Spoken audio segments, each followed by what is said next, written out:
Assalamualaikum warahmatullahi wabarakatuh. Waalaikumsalam warahmatullah. Alhamdulillah wa syukurillah wa nikmatillah la haula wa la quwata illa billah.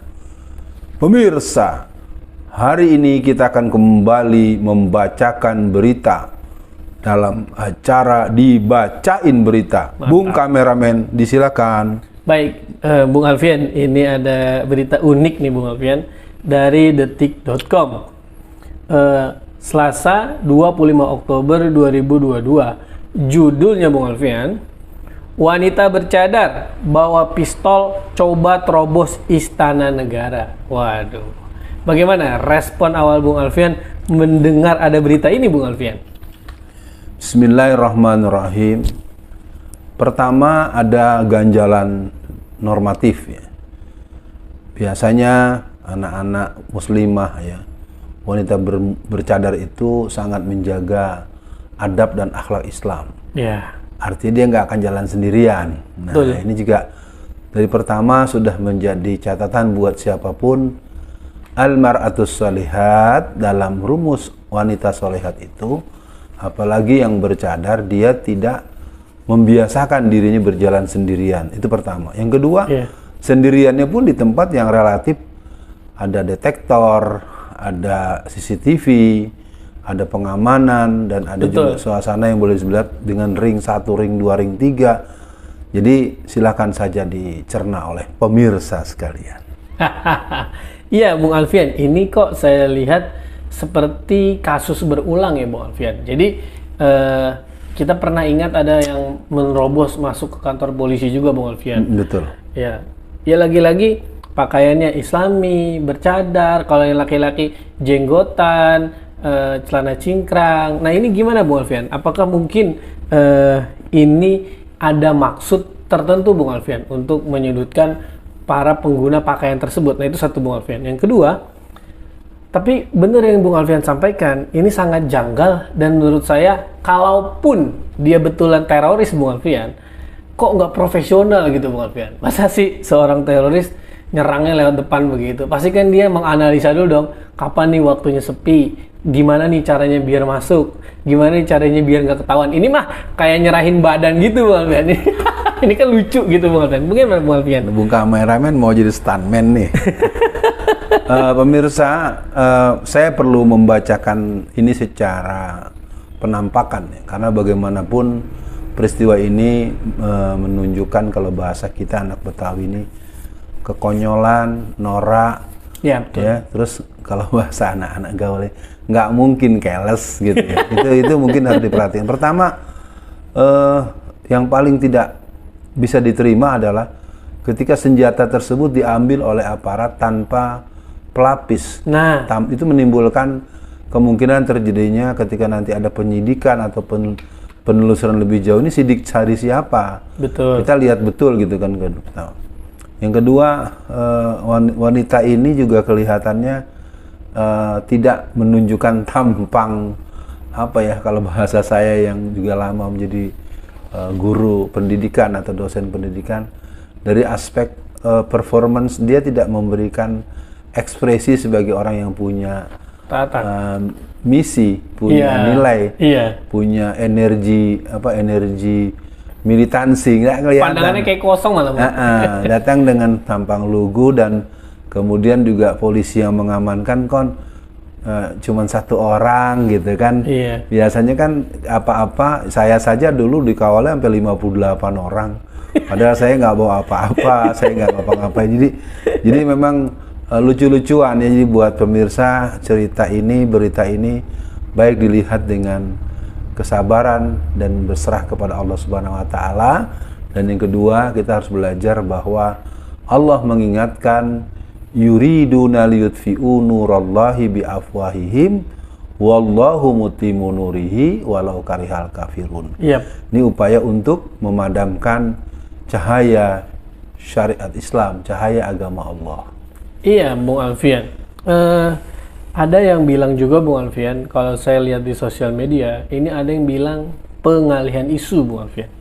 Pengalihan isu mungkin untuk kasus-kasus yang besar yang sedang terjadi atau juga kejar setoran menjelang akhir tahun. Nah, ini saya temukan di komentar-komentar di sosial media, Bung Alfian, antara di Instagram dan di Twitter. Karena akhir tahun ini biasanya dana-dana terorisme cair. Nah, ini melihat merespon fenomena komentar dari netizen itu, Bung Alfian punya masukan apa, Bung Alfian?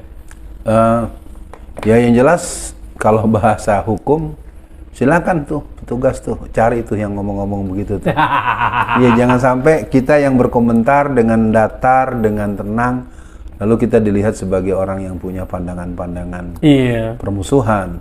Kalau saya ingin mengatakan, mari kita membaca dengan mendalam. Memang setelah peristiwa peledakan bom kembar, gedung kembar maksud saya pada tahun 2001 itu, memang gerakan-gerakan yang berhubungan dengan terorisasi, terorisme itu menjadi mengemuka. Dan kalau ditanyakan seperti itu, ya bisa dimaklum, menurut saya begitu. Jadi buat para netizen yang berpendapat seperti itu, saya pikir terus mengasah ketajaman bacaannya. Dan kalau saya membacanya ini sebagai sebuah peluru-peluru kecil maupun peluru-peluru tajam dari gerakan deislamisasi, moderasi, gerakan spilis, gerakan Islamofobia. Saya anggap ini semuanya adalah satu kesatuan. Mereka ini adalah gerakan. Ya sekarang kita tinggal tengok siapa yang merasa gembira dan merasa paling sinis dengan keadaan seperti ini. Nah, itu ketahuan bahwa dia adalah bagian dari komentar-komentar yang lalu kemudian kan kita selalu bernyebut-nyebut praduga tidak bersalah. Betul. Kan biasa sekali bilang orang gila, jangan-jangan orang gila.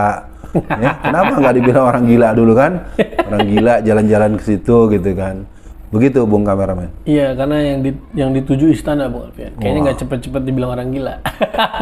Kalau yang dituju masjid langsung gila, Bung Alfian. Nah, Bung Alfian, untuk akhir sesi di bacaan berita kali ini, Bung Alfian, saya kok menangkap ya, Bung Alfian. Ini seperti ya, Bung Alfian, diduga by design, Bung Alfian. Kenapa saya bilang by design? Karena ini berulang dan seperti ada yang memelihara, Bung Alfian. Entah ini orang suruhan, atau ini buatan, atau apa, ini kita bisa menduga-duga lah, karena kita kan juga belum tahu juga hasil penyelidikan selanjutnya. Dan outputnya yang Bung Alfian tadi sampaikan betul, akhirnya jadi ada Islamofobia dan lain-lain. Nah, untuk akhir sesi dibacain berita kali ini, apa pesan Bung Alfian untuk umat Islam menghadapi fenomena ini, dan pesan Bung Alfian untuk orang yang anggaplah ada yang menciptakan ini, Bung Alfian, untuk tidak terus-terusan lah, karena kita kan ingin berbangsa dan bernegara yang nyaman juga, Bung Alfian. Saya sering menyebutkan adagium pembayaran sudah lunas, barang belum dikirim. Wah. Mudah-mudahan Tuan dan Puan mampu menangkap satu kalimat itu, sehingga ketika tadi dari Bung Kameramen punya harapan agar berhenti, menurut saya mungkin bukan berhenti, tapi malah menjadi-jadi. Kita lihatlah fenomena bagaimana proses yang dialami oleh Ustadz Munarman nih kan. Sebelumnya ada gulungan tertulis nama Munarman, itu kan kalau bahasa Betawi norak banget, tapi ya sudahlah, dia sudah ada pada situasi itu. Kita doakan agar Ustadz Munarman, Ustadz Farid Oqbah dan lain-lain dalam lindungan Allah Subhanahu wa taala. Amin. Nah, yang kedua, buat para aparatur negara, belajarlah untuk bersikap satria. Anda kan punya Korsa Bayangkara, Anda punya Ikrar, Anda punya Sabta Marga kalau yang tentara.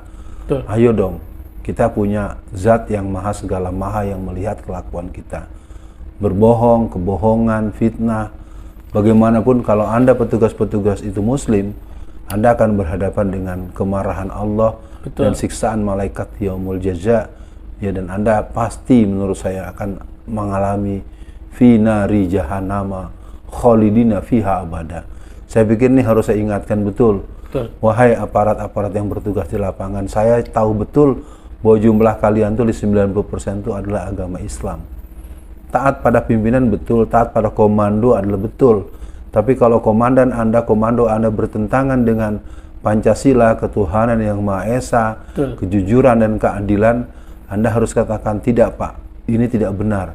Karena bagaimanapun fitnah-fitnah yang dilakukan kepada umat Islam, saya nyatakan dengan tegas, itu akan membuat kami semakin berserah kepada Allah, semakin semangat untuk menuntut ilmu. Dan yang perlu kalian semua catat bahwa umat Islam adalah pemegang dan pemilik saham terbesar terhadap negeri ini yang pernah dijajah lama oleh kaum kafir. Artinya kalau terus-menerus ada saatnya seluruh kekuatan umat Islam yang pernah ada dalam babat sejarah yang pernah dilalui, kami tidak akan mau lagi berbahasa basi, ya, tangan mencecang bahu memikul. Siapa menebar angin menuai badai, siapa orang menebar benih akan mendapatkan tumbuhan tanda kutip. Saya pikir harus saya katakan ini, kelihatannya terus-menerus Bung Kameramen, kejadian demi kejadian di berbagai daerah, berbagai situasi, berbagai hal yang sebenarnya umat Islam itu dirugikan.